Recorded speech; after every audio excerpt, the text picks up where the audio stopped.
Assalamualaikum warahmatullahi wabarakatuh. Alhamdulillah wa syukrulillah wa bini'matillah la hawla wa la quwwata illa billah. Alhamdulillahilladzi an'ama alaina bini'matil islam wal iman.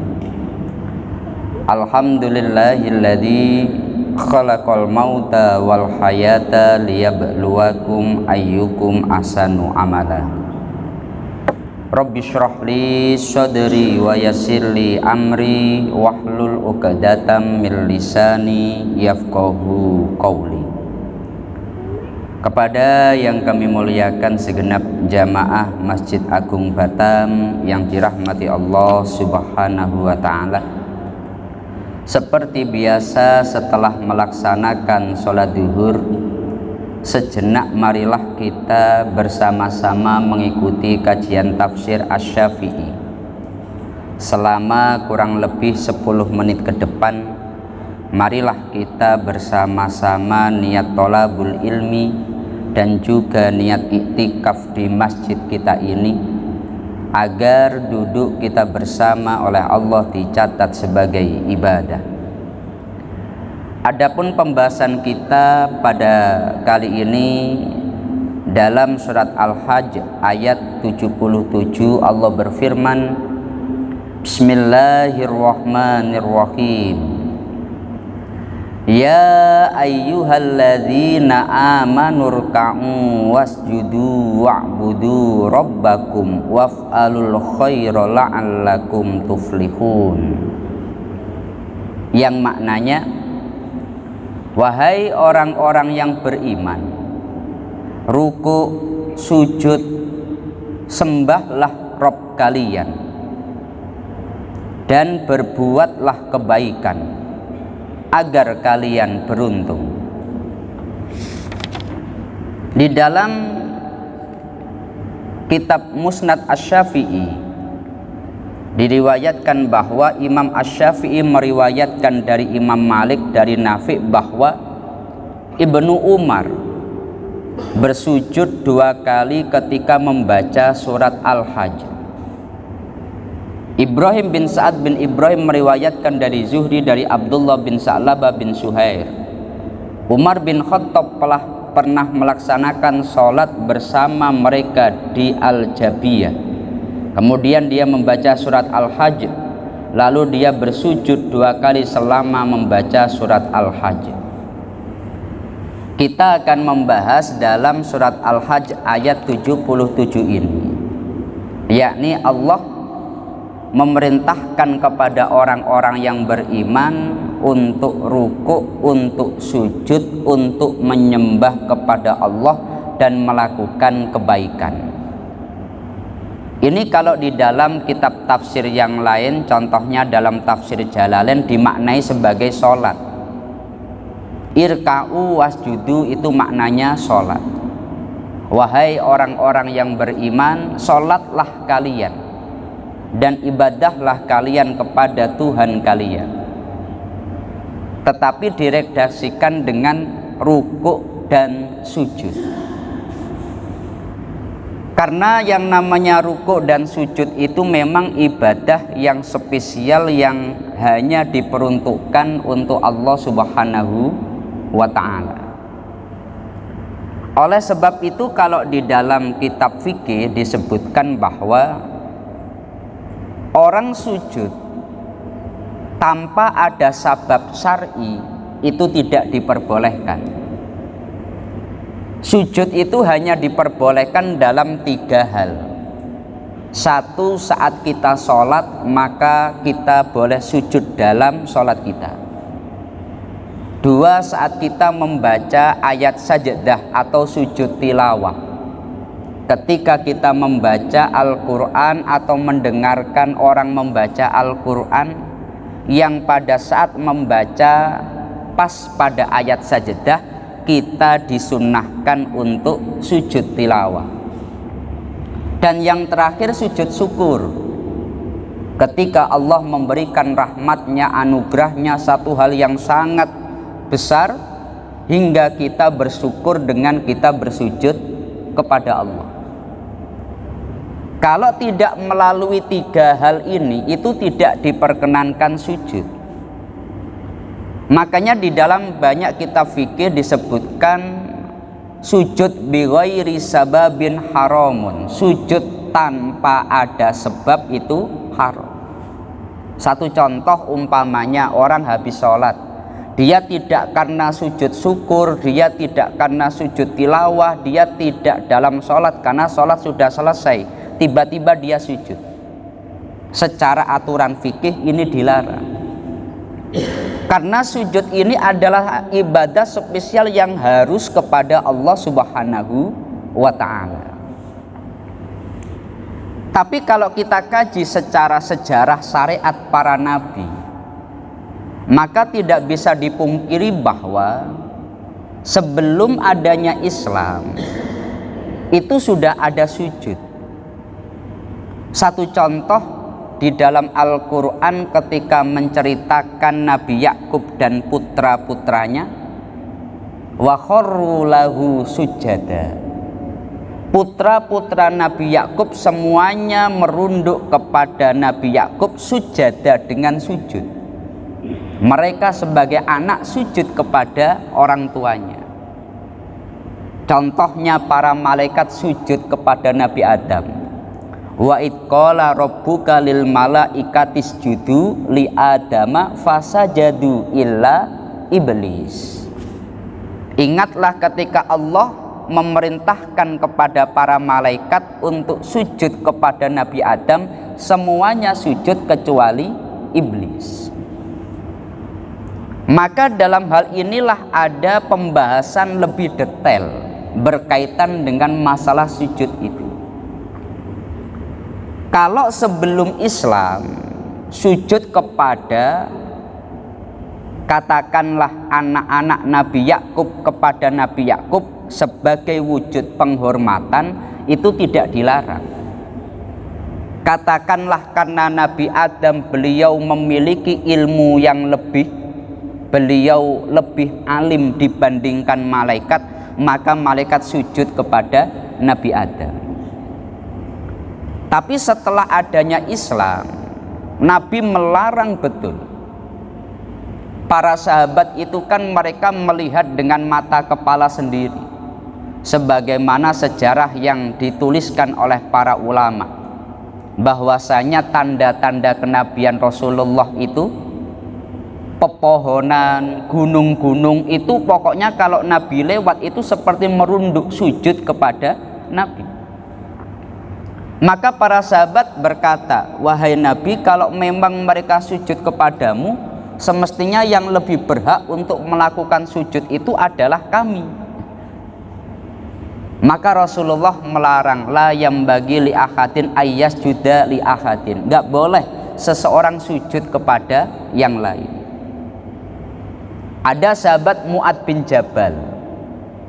Beliau setelah melakukan perjalanan ke berbagai daerah, biasa kalau di kerajaan atau di sebuah negara itu kan untuk menghormat kepada rajanya, maka rakyat itu sujud. Kalau kita lihat film-film kolosal kan begitu. Itu yang dilihat oleh Mu'ad bin Jabal. Maka beliau setelah sampai dari Rum, kemudian beliau datang ke Madinah, tiba-tiba beliau itu langsung sujud kepada Nabi. Nabi seketika kaget, apa yang kamu lakukan Mu'ad? Maka Mu'ad menceritakan, saya melihat banyak orang itu sujud kepada rajanya. Kalau masalah orang sujud kepada yang lain, semestinya engkau yang lebih berhak untuk disujudi, Nabi. Maka Rasulullah beliau dengan tegas mengatakan, nggak boleh orang itu sujud kepada yang lain. Bahkan seandainya aku diperintahkan untuk memerintahkan orang sujud kepada yang lain, yang pertama aku perintahkan istri sujud kepada suaminya. Itu pun tidak aku perintahkan karena memang nggak boleh.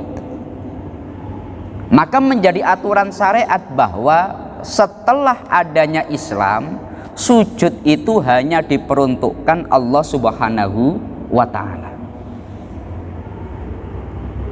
Lalu kalau kita kaji sujudnya malaikat kepada Nabi Adam, sujudnya putra-putra Nabi Yakub kepada Nabi Yakub itu apa?